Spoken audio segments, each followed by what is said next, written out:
Hello everyone, this is Abdul Shah from Spire Podcast. Welcome back to another episode. Today episode is a very special one.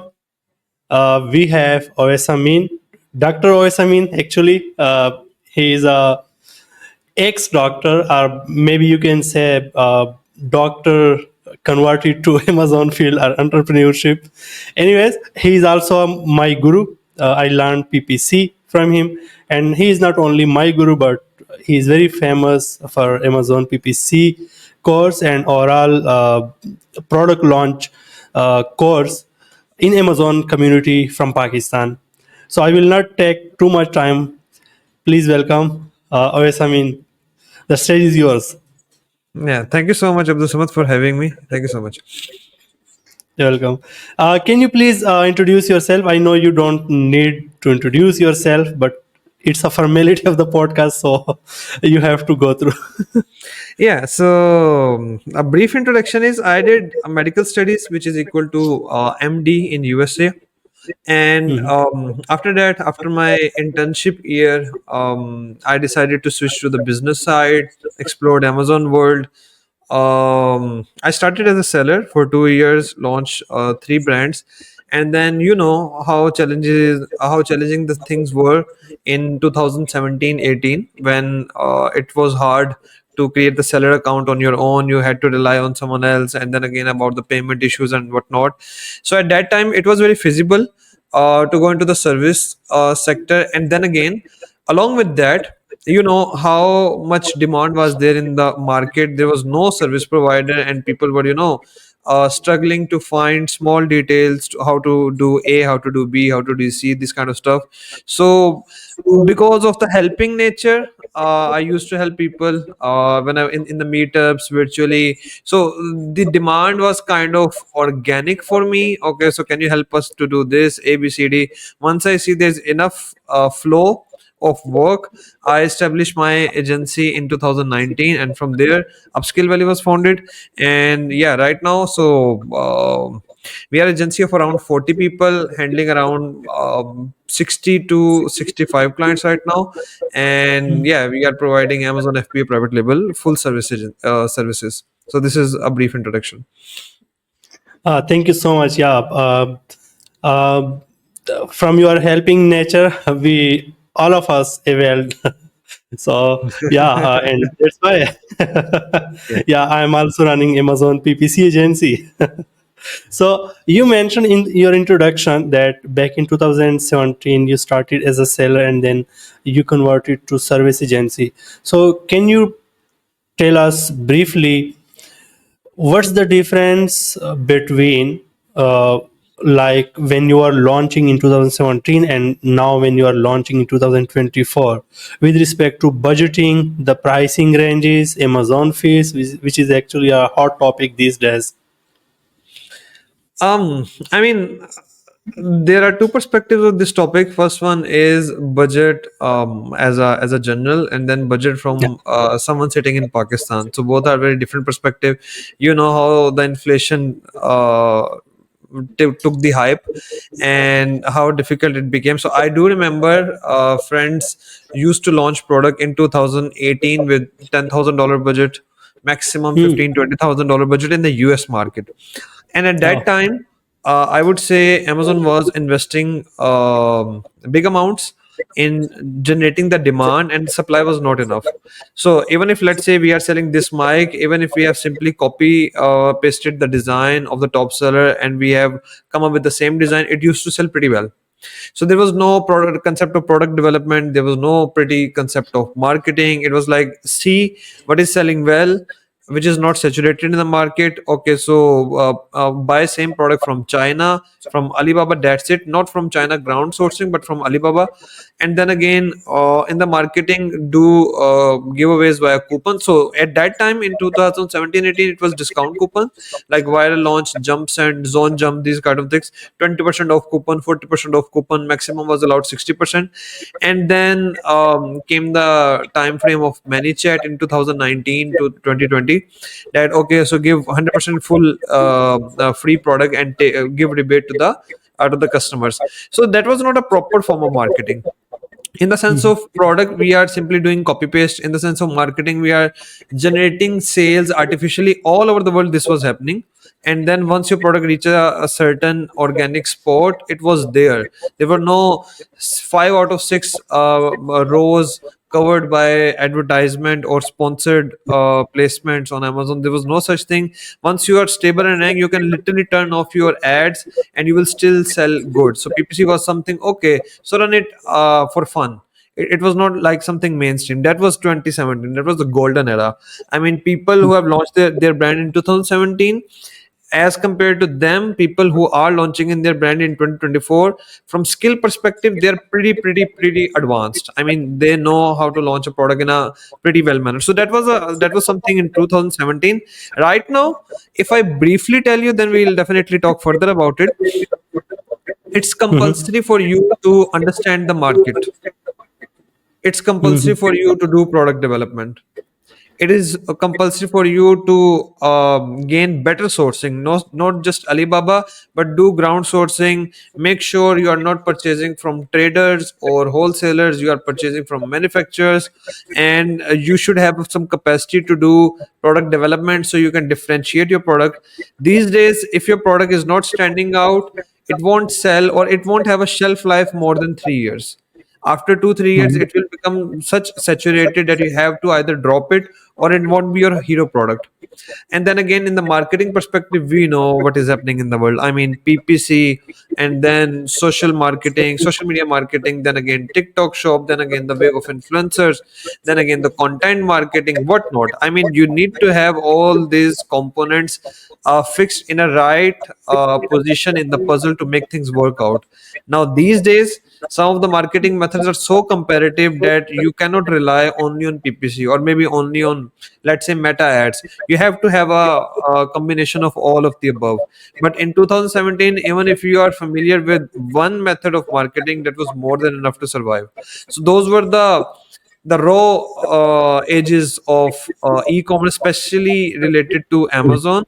And now it's a much more professional work, and it requires much more knowledge, practice, experience, networking to make things work out. So there's a big difference. I mean, these fields are very rewarding. At the same time, these are evolving at a much higher speed as compared to any conventional field, like maybe chemistry, or maybe mathematics, or maybe such kind of biotechnology, such kind of things. This e-commerce niche, it's evolving with a very high pace. You know that.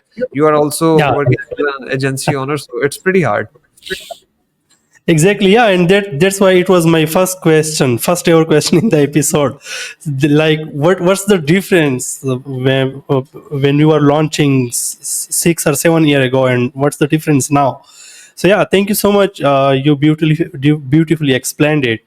Um, if we go deep down into the process, and while we are also comparing side by side, like what was the difference then, and what is the difference now. So there are the 4 stages as per my understanding, like the product development, then SEO, which include paid SEO and the free what do you call paid SEO, the Amazon ads, and the product SEO, product like listing content, etc. Then coming towards launching the product, and then the scaling. So I think these are the 4 stages. uh, can you tell me, you mentioned about the product development, like sellers who are coming to the niche, they have to focus on product development. So can you little bit explain what do you mean by that? What differentiation they have to add to the product?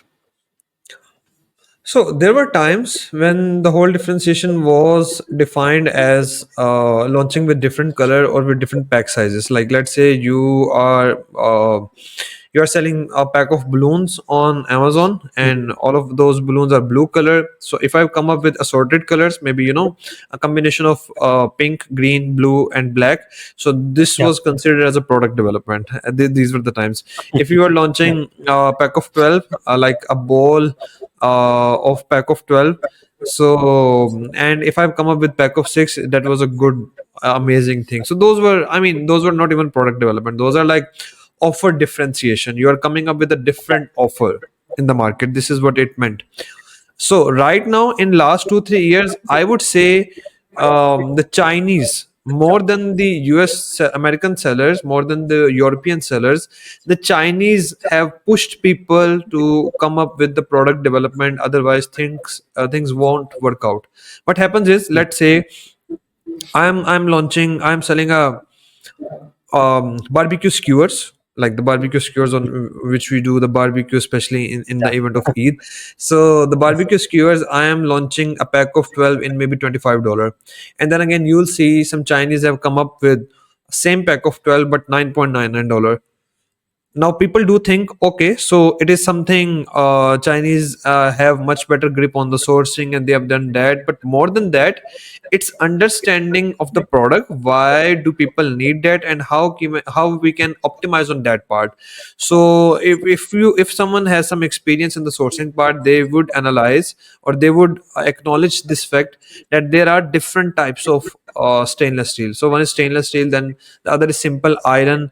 Then in the stainless steel, there are 4 to 5 different variants, like 302, 50 something, 60 something, 40 something. So these have their own gradient based upon the corrosion resistance, based upon different parameter. I mean, the you need to jump into the manufacturing part. You need to understand different types of materials. You need to understand the manufacturing process.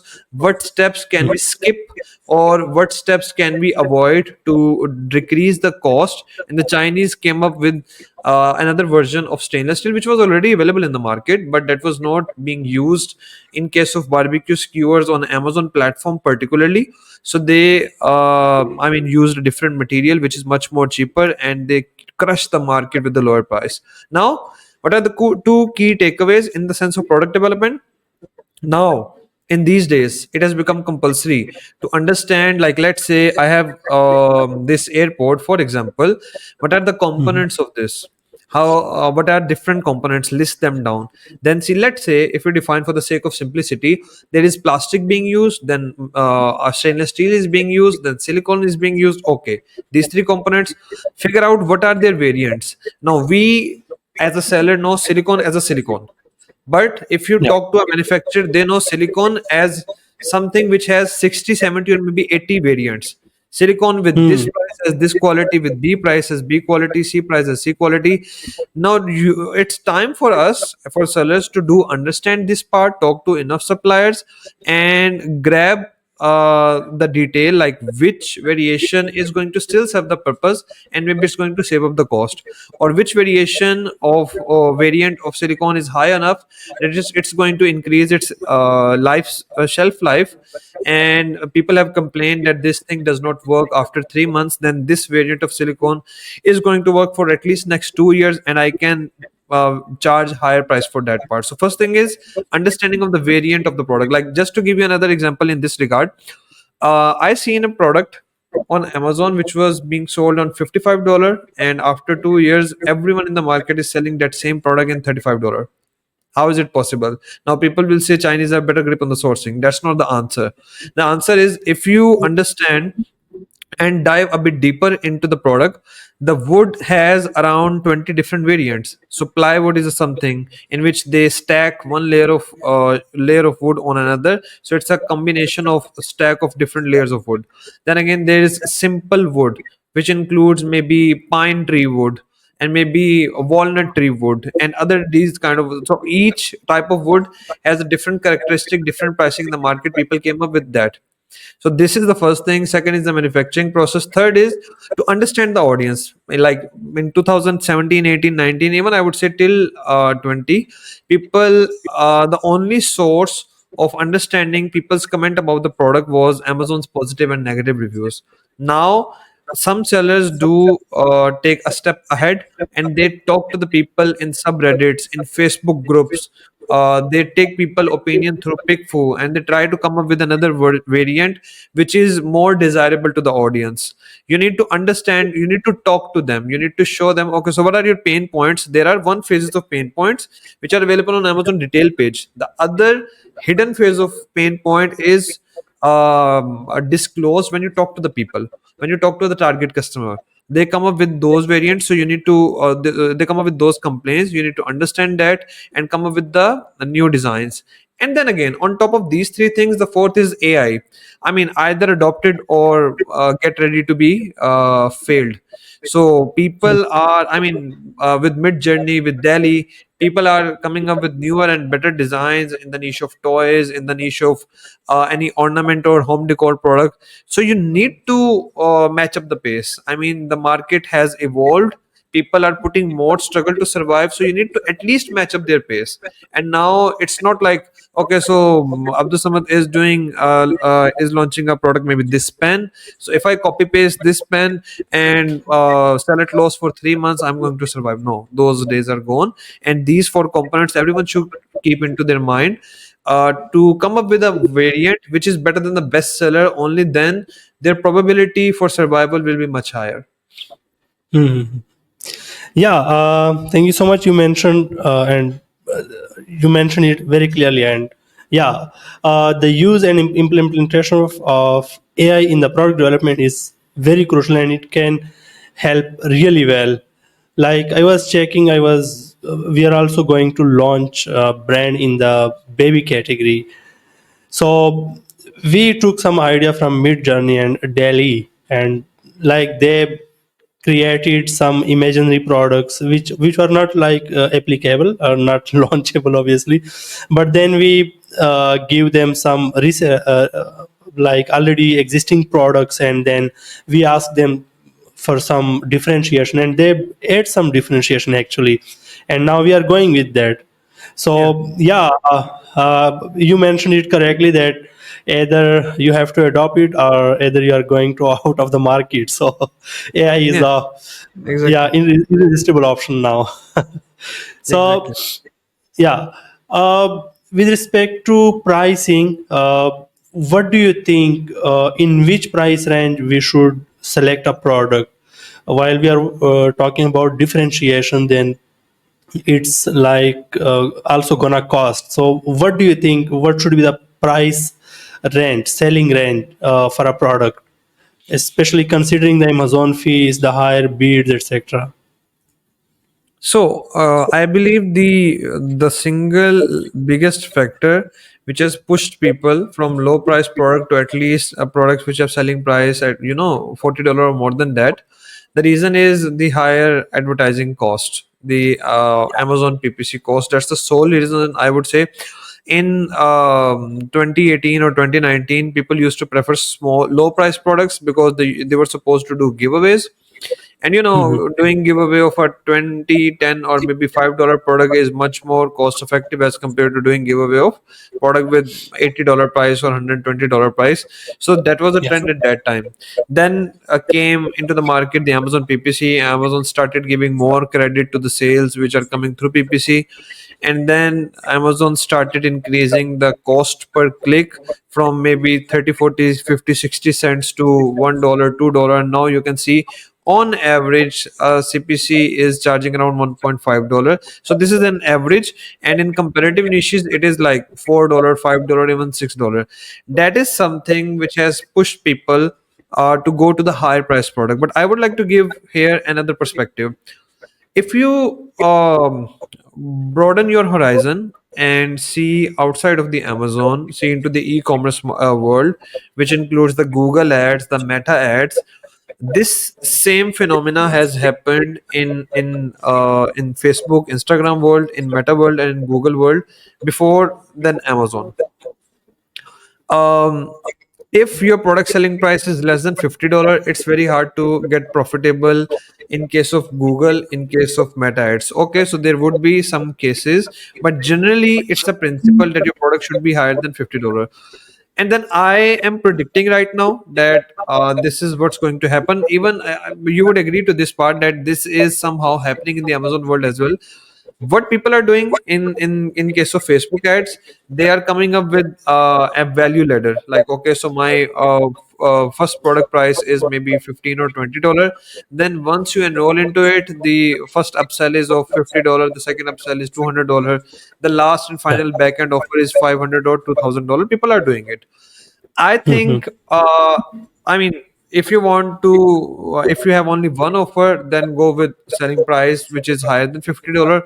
If you find a product and you're good at it and you have done product development and that product price is lower, let's say 10, 15, $20, then what's the alternate of that offer stuff in the world of Facebook ads to Amazon world? The alternate is come up with the higher price variations. I mean, if let's say you are selling a pack of balloon, maybe $10, $12, $1 is, one click is going to cost you $2. So your whole profit margin is not more than $4. So it's a very tight and constrictive niche in terms of marketing. What to do now? Come up with higher packs. Like a pack should have $40 price, a pack should have $60 price, and there should be some proof of concept. Maybe you can talk to the consumer directly. Maybe you see in the market that people have the tendency to purchase the higher price packets.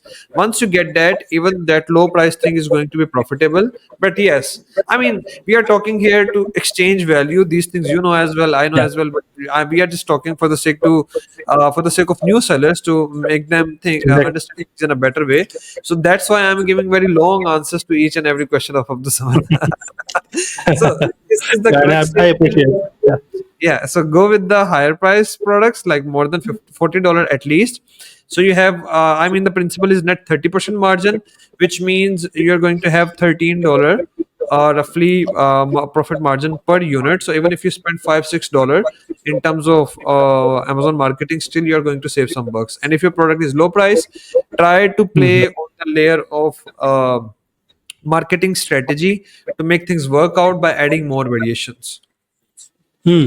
Exactly. Yeah. There was a client of mine uh, who was asking, like, I have a very good product and very good supplier, and the product price is $10 or $12. It was in that range, and he asked that, like, I want to launch it, and it's my first product. Then I recommended that, yeah, you can, but first product, you need to, like, launch it with a higher price range. Even if you have good margins in percentage, it's not enough in dollar value. Like, Yeah. if you have even 30% gross profit, it's $3, and it's gonna, like, go in 2 clicks. So how you will be profitable? So for the new sellers, it's like recommended that you go with the higher price range. But yeah, if you are established seller, you have a good catalog, then yeah, you can take the risk. And if you are established brand and you have already organic grow customers, then yeah, I think the rest of the products will pay for it. Or maybe you have organic traffic to your store, then the product will be selling. But yeah, the new products and new sellers are not recommended to be launching in low price range. So we talk about the product development, we talk about the pricing. Now we source the product from supplier. We are not talking about the sourcing stage because it's not more of technical stuff.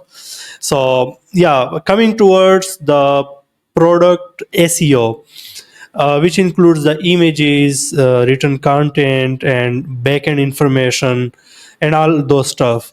And then coming towards the paid ads, which obviously push us towards the second phase of the launch, which is called launching phase. So, what do you think about the product SEO? What are the common mistakes people do or sellers do? As this podcast episode will be watching most by new sellers, so what are the mistakes you gonna mention? You recommend that, avoid that. I believe, as per my experience, majority of the new sellers do not have any idea about Amazon SEO. Honestly speaking, Yeah. they do know about PPC. Okay, so there are sponsored products, sponsored brand, sponsored display. There's exact phrase, broad match, all good, but they are not familiar with Amazon SEO. And Hmm. around, I would say, 30% of the cases or issues which we fix at our agency, we do it by fixing the SEO. I mean, people will be targeting. So I'll just name a couple of common SEO mistakes people do. So rather than teaching SEO, I guess it would be better to name around top SEO mistakes which people do, and they don't even realize that they're doing these mistakes. So the first thing is, let's say you are targeting garlic press in PPC, but that keyword is not included in your content. Man, that's a issue. Hmm. So that's a Yeah. big issue. So you need to at least have that keyword, because now see this in comparison with the world of Google SEO. In the world of Google, you do on-page SEO, in which you put right keywords at right placements in your on your website, and then again you Mhm. try to rank that SEO optimized website by putting up backlinks. So you kind Hmm. of purchase location, either by putting your time effort or by putting your money effort, but you try to highlight or advertise your website on thousands and thousands or maybe tens of thousands of other websites. That's how Google think, okay, so you have so many people to link with, so they increase your ranking. In the world of Amazon, you're supposed to do same in the same way as Google. On page SEO, like you are supposed to put up all the keywords through which people can find your product, and then instead of putting up the backlinks, Amazon asks you to do advertising. Amazon asks you to spend dollars on Amazon PPC, and then Amazon will give you traffic in the return of spending dollars. And then, if your listing is good enough, SEO optimized, Amazon algorithm will become aware where to rank you at which position. Now, just imagine you are throwing maybe $5 to $10,000 per month on your listing, and you're not giving Amazon algorithm any signal by properly doing your listing SEO. That way, in which category do you belong, which keywords people should type to search your product, what are your direct comparators, because you have not written keywords clearly on your listing. Your listing is so chaotic in terms of right keywords that it's not giving Amazon any idea, so that's going to create some trouble. So the first thing, at least put up keywords in your listing on which you have plans to run ads. Second thing, um, try to make sure you are in the right category. Now, I have a specific video on YouTube for this part, Hmm. almost 15-minute video in which I'm talking about the browse node, the right category, the item type keyword, how these things are fixed. If you are not in the right category, Amazon is not going to award you any kind of ranking. A simple Hmm. mistake that you are not clear how to figure out what category is right for you, and then index for that. Second biggest mistake. Third thing, people do not cover all the routes. Like, let me just give you an example. There's a product like diaper changing pad. Okay, all good. Mhm. If you add a word, a suffix with it, portable diaper changing pad, the product is altogether different for portable diaper changing pad keyword and for diaper changing pad keyword. And if you type Mhm. diaper changing station, that's an altogether different product. Now there are only two keywords change, and these are three different products. Now let's say you are selling a portable diaper changing pad which moms can use during traveling, but you have not written the portable keyword in your listing, and you are saying, okay, so it's a diaper changing pad. It is, but then again, for the diaper changing pad, people come up with the different products. So just by not putting up that keyword, you're not understanding the right intent of product. So even if you spend crazy on diaper changing pad, you're not going to get ranked. People who Mhm. are looking for your product, they're not going to find your product because you're not familiar enough with the keywords. So right understanding of keyword, right category, putting up right keywords to make sure that you are covering all different routes which are relevant to your product in your listing, it's very essential. And then again, SEO is not all about giving signal to algorithm. There are humans who are supposed to purchase from your listing. People optimize their listing from SEO perspective, but then again they lack that aesthetic sense that, let's say, if your and your competitor listings are available on the same search result, how do you think, or what efforts do you think you have put up in the listing which is going to make you stand out? Now, product development is a thing to make your product stand out from product perspective. Mhm. Image optimization or listing optimization, especially in terms of the 7 images, the A plus content, brand story, like the creative part of the image, you need to see your competitor images thoroughly and come up with the angles, with the images, with the message through images, with the quality of images. You need to come up with overall perspective or overall such kind of makeup of your listing that people should feel that yes, this listing is better than the others. That is also very much also it has a good percentage of contribution in your SEO, because your listing is more worthy of click as compared to your competitors. So these are the things which, I mean, whenever we take up any listing of a new seller, this is the first thing where we'll find gaps, and this is the first thing when we fix this part up, we at almost increase the conversion by 30 to 50%, which means we decrease the acquisition cost by 30 to 50%. So Hmm. the conversion, I mean, if you are increasing the conversion by 50%, by default you are decreasing the acquisition cost by 50%, and that is what make their product, their Amazon journey profitable. So this component is, I believe, very less understood. And yeah, new sellers should take this into account. This is as much important as PPCs. Hmm. Yeah, those are really like um, people consider it a very minor thing, but it plays a very huge role. And I will mention the link of the video Avesbai just talked about here or here. I don't know where the corner is, but I will add the video link to the category node on this video link, or maybe in the description, but you will find it here. What do you think about the backend of the listing? What people miss normally in the backend or take it for granted? Let me tell you an interesting story which just happened 1 week back.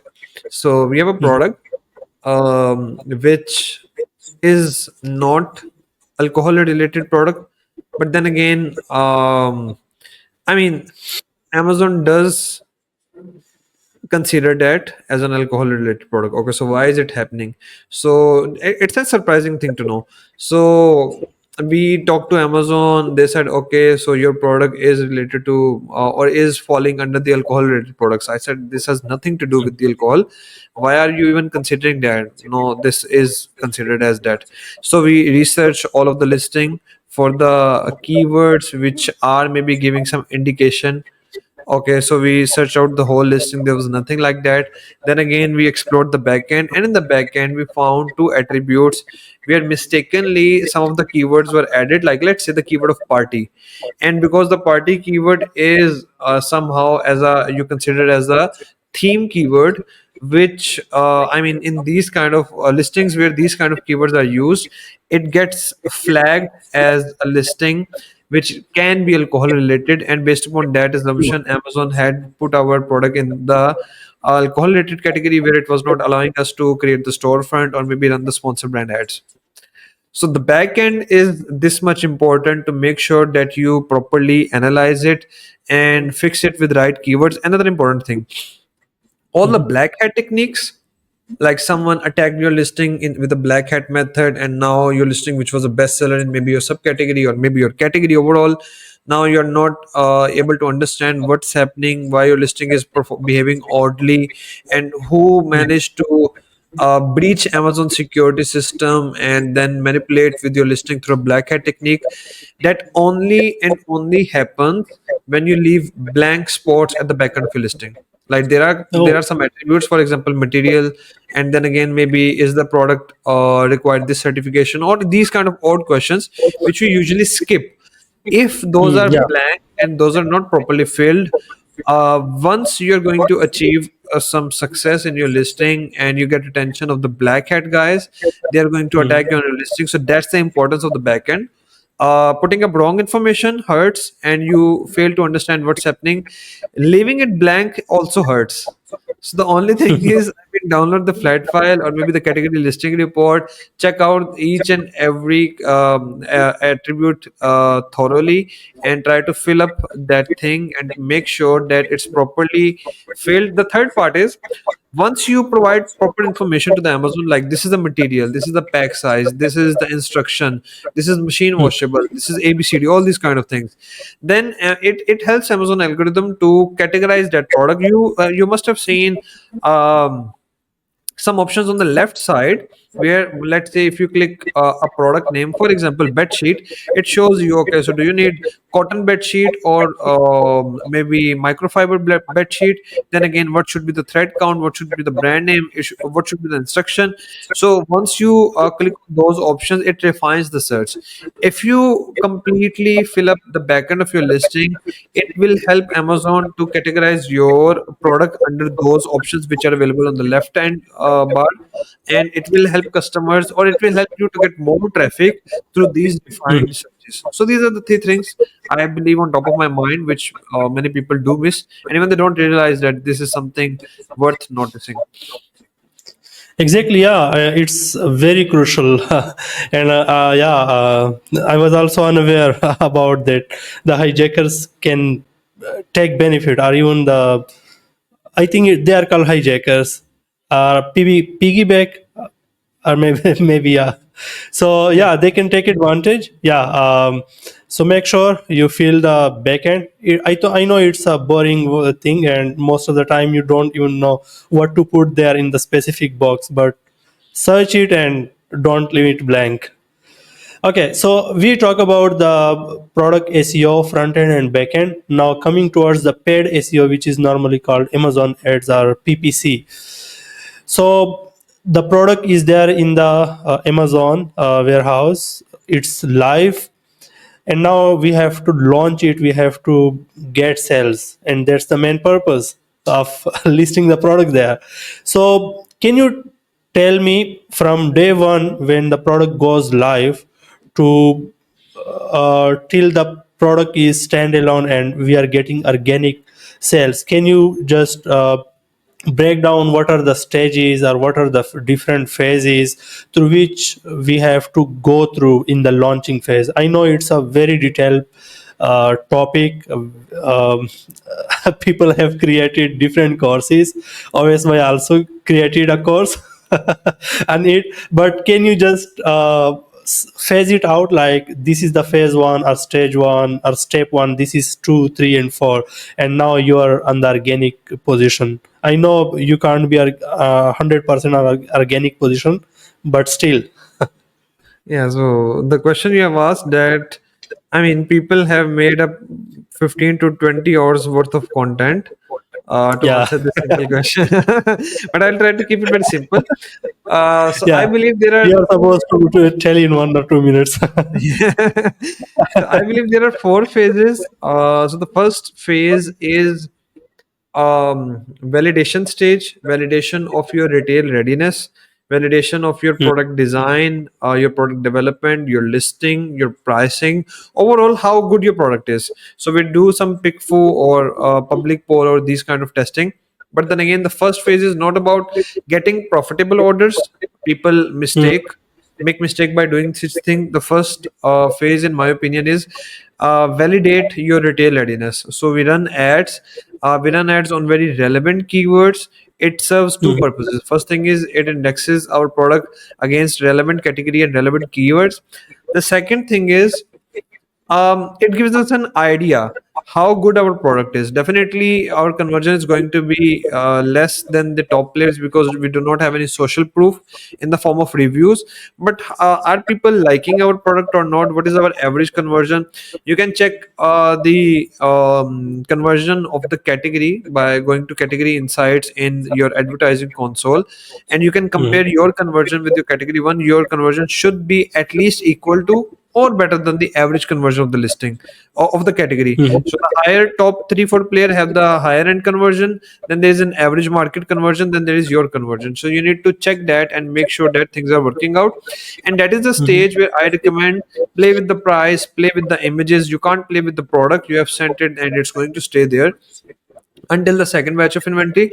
But play with these things, play with some marketing tactics, play with the keyword selection. Sometimes one route of keyword like diaper changing pad is not going to perform for your product if it is portable diaper changing pad. So make sure you test different routes of keywords and figure out what's working and what's not working.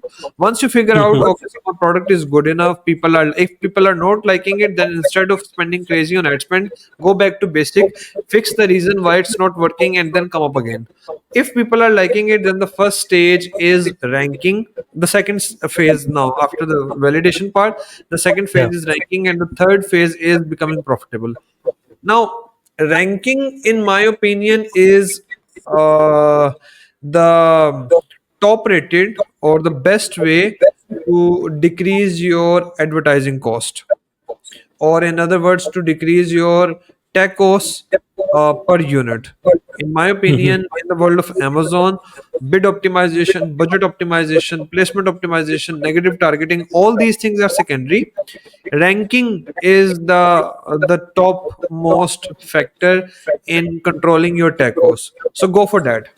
Go for that. Mhm. Go for that in a proper manner, instead of jiggling between managing the bid and then optimizing for profit and then optimizing for ranking, and then you lose your budget, you lose your time, you lose your inventory enough, because you're not solely dedicated to the ranking part. And eventually what happens is, okay, so for 4 or 5 keywords you are trying one thing which is not Mhm. working for you, and for one keyword you are trying to do ranking, but it's not enough. You have not spent enough units for the ranking part, and now you are struggling. So make sure you fix that part. Go for ranking, at least for 4, 5, 6 keywords. Do not ever go for after main keyword until your main keyword is 10,000 or less than that search volume. If you are in a product which has maybe 100 or 200, maybe 500,000 search volume, go for mid tier keywords, keywords which have gap in terms of title density. Go after those keywords and try to rank on those keywords, and make sure you achieve ranking, because if your product is not rankable, there is no long term future of your product, which it means either it can be a poor conversion as compared to your competitor, either it can be more return rates, either it can be your lack of understanding or knowledge in terms of PPC. But if your product is not rankable, then in majority of the cases, except few high price products or maybe premium end products, except these couple of rare cases, in the majority of the scenarios, if your product is not rankable, you're not going to survive for long term. So ranking is a good Mhm. validation. Okay, I am going to make money on Amazon. Congratulate yourself once you achieve the ranking part. Once you achieve the ranking, then the third phase is to do optimization. And among optimizations, people, and that is to achieve profit now. Now in the second phase, you have achieved ranking, but you are not yet profitable. Then in the third phase, what you do is you optimize your profit by controlling the spend. Now in this third phase, people make this common mistake that they go after bid. The first thing people do is Mhm. the bid optimization.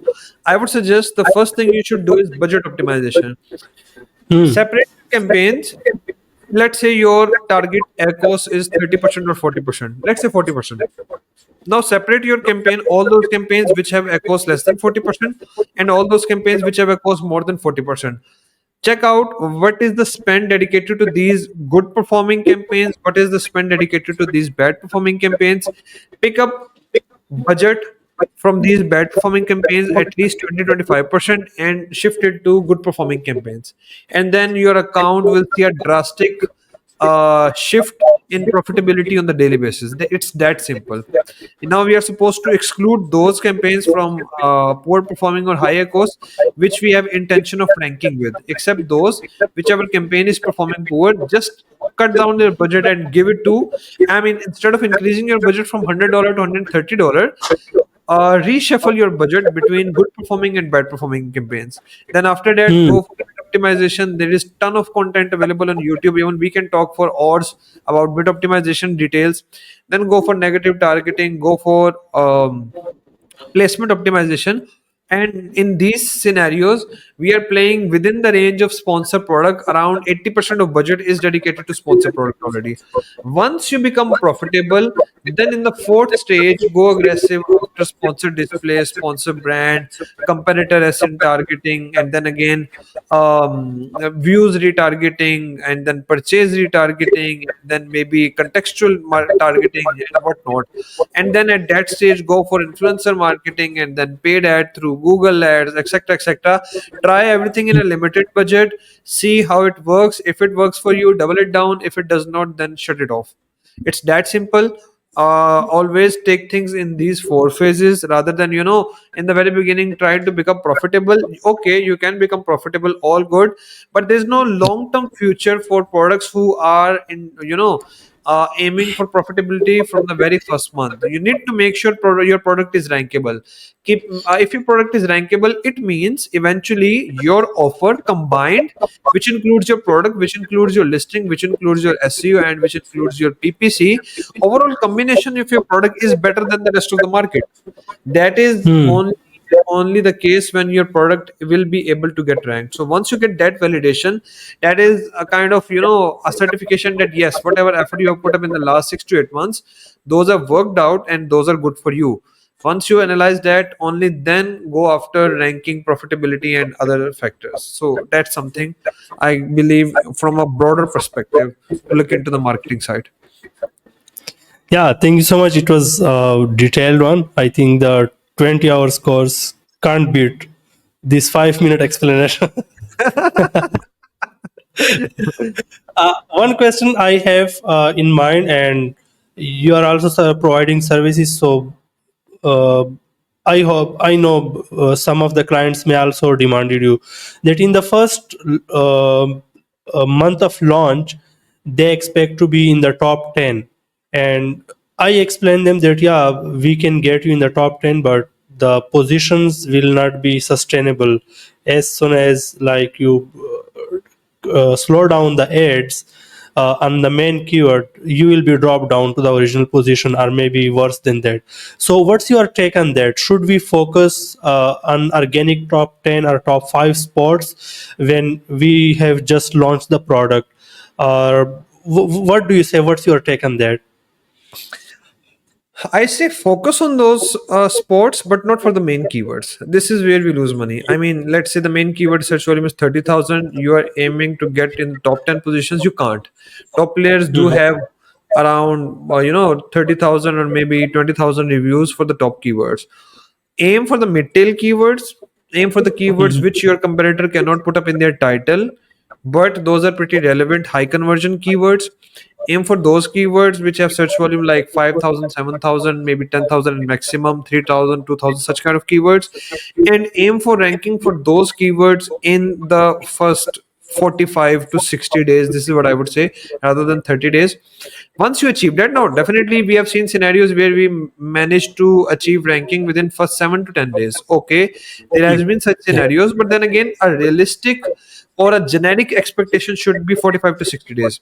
Once we achieve that part, that's a validation that okay, so if we have ranked for these keywords, we can also rank for the main keyword. What usually happen Mm. is, to rank for the main keyword, you need to have enough social proof. Like let's say for the mid-tail Yeah. keyword, the brands are not focusing much on these parts in terms of SEO. In terms of PPC, they are running ads, but in terms of SEO, the mid-tail keywords do not have such priority in their list of keywords as compared to the main keyword.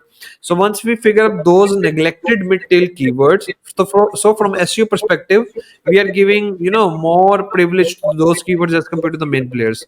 What happens is, Mm. if you put effort in ranking on the main keyword directly, we do not, or we cannot achieve the ranking part because of the social validation, because customers will see okay, so this brand has achieved the top 4 sports, Amazon algorithm has given them the top 4 sports, all good. But then again, the first three sellers have reviews more than 15,000, 10,000, or even 5,000. This guy has only less than 30 reviews or less than 20 reviews. So by default, they're going to prefer the first three sellers. And by default, once Amazon will no algorithm will not see enough people purchasing from you, they are going to de-rank you on the main keyword. So it's not a smart thing to invest in the ranking of for the main keyword. Now, in the days of giveaways, we used to target main keywords. We used to do enough giveaways, and then it used to work. But right now, even Amazon PPC does not give you enough impression with the low review listing as compared to the impression they are giving to the 5,000 plus review listing. So make sure you take one baby step at a time. Instead of going with in after the highest comparative keyword, go after the mid-tail keyword, because in that case the probability probability for your ranks to get sustained is much more higher, much more higher as compared to the main keyword. And this is why I believe the budget invested in ranking on the main keyword in the very beginning is going to be a wasted effort. Hmm. Yeah, exactly. That's the exact thoughts I try to convey my clients. And yeah, you explained it beautifully. Um, let's say after 6 or 7 months launching the product, what should be the focus of the seller? Should they still focus on the product and grow it further on multiple platforms, or should they introduce more products in the same niche? In other words, like, should they grow vertically or horizontally, like growing to other marketplaces, to Walmart, Shopify, even Facebook Marketplace or TikTok Shop, or should they introduce more products into the same brand if they are scaling? The first thing, once a brand gets stable and they start recovering their ROI, is the cash flow challenge. I mean, that hit them hard in their face. Even if a brand is doing maybe $1 million revenue per annum, um, they will you will find in a unless the case when they have very deep pockets and they're not worried about budget part. Hmm. Every average middle class guy, he's going to face enough issues in terms of cash flow.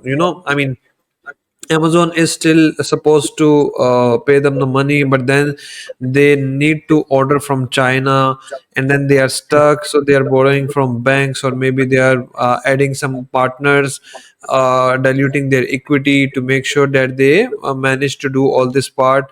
Or maybe in case of, I mean, it's pretty hard. Either you borrow the money or you add up or dilute the equity, and then in only these two cases you manage to survive. So that's the toughest thing.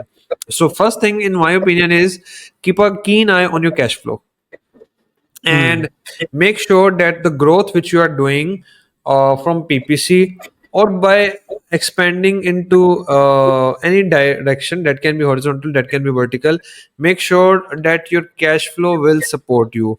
And for this, a Hmm. simple principle which I suggest is, um, I mean, do not take your profits, at least for the first 2 years, 100%, I would say. And even if you are Hmm. supposed to take the profit, do not take it more than 25 to 30%, and reinvest the remaining 70% to your business, because you need money to scale it. You need money Yeah. to have good cash, good inventory management. Then again, you need money to do experiment. You know how things work up in scaling. You will have 3 to 4 options to do. You will try two, you will fail in one, you will get successful in one. And whichever option you get successful in, then you need more budget to execute that, or double down on that dimension. So that is what we are supposed to do. So the first thing is keep a keen eye on your cash flow, and then try to scale only with those options which are compliant with your cash flow. Make sure that you're not exceeding that. And then once you have that, in my opinion, the good thing is, I mean, the first direction should be launching more variations and Hmm. designs on the Amazon platform, because on the marketing end there is no additional effort. I mean, the logic is pretty simple. Once you are adding products, okay, so there is some further discussion in terms of product design, and we can always test that. Once your product gets stable with the market, you can test the other designs with smaller units of inventory. But on the marketing end, the marketing is established, it's all good.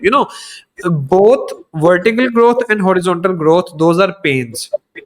The vertical growth is pain of adding more products. It can or it cannot work. The horizontal Hmm. growth is to get expertise and know-how and understanding of different markets, like Walmart. Like now Walmart has its own challenges, TikTok shop, and then again Meta ads, Google ads. So it's your choice. If you are kind of very comfortable with the marketing part, go with the horizontal expansion. If you're not very comfortable with the marketing, but you are pretty comfortable with the talking to supplier, come up with the newer designs or variations, then go with the vertical one. So it's very easy. I mean, you need to keep into your mind which what is your strength. what is your positive side, and then go be after that, rather than going after the market flow.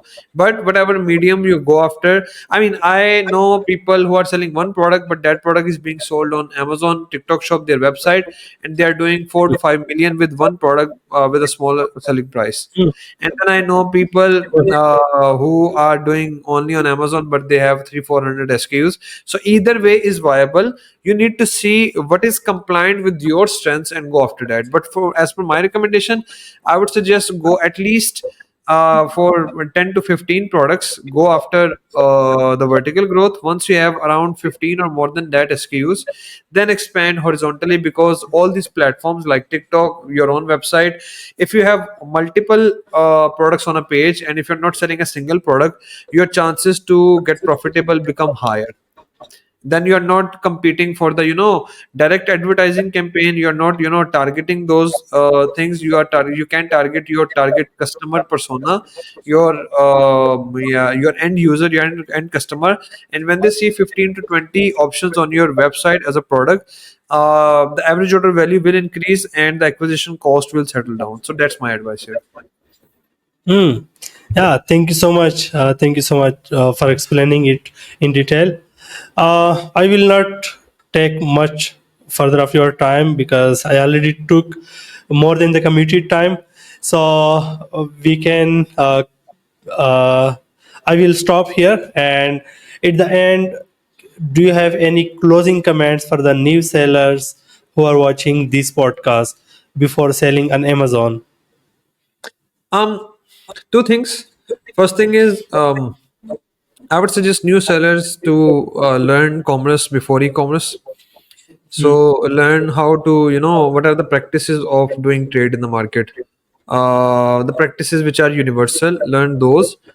The second thing, I have a YouTube channel in which I create educational content, and it's more about very detailed and boring and lethargic kind of topics which people do. I mean, there's nothing inspiring in that channel, honestly speaking, but it's more about boring concepts, but which are pretty helpful for someone who's stuck in their journey. So if you get stuck at some point, you can search, and most likely you'll find a video there which has the answer. So these are the two things, and yeah, wish you guys the best of the luck for your Amazon journey. Thank you so much. Thank you so much, Awais, for giving your time and valuable information. Yeah, for myself as well, I'm still learning, and today I learn as well. Thank you so much. Thank you so much for your time and for your valuable information. Thank you for having me. It was a nice chat, and yeah, let's stay connected. Thank you so much. Have a good day ahead. Bye bye. Bye bye.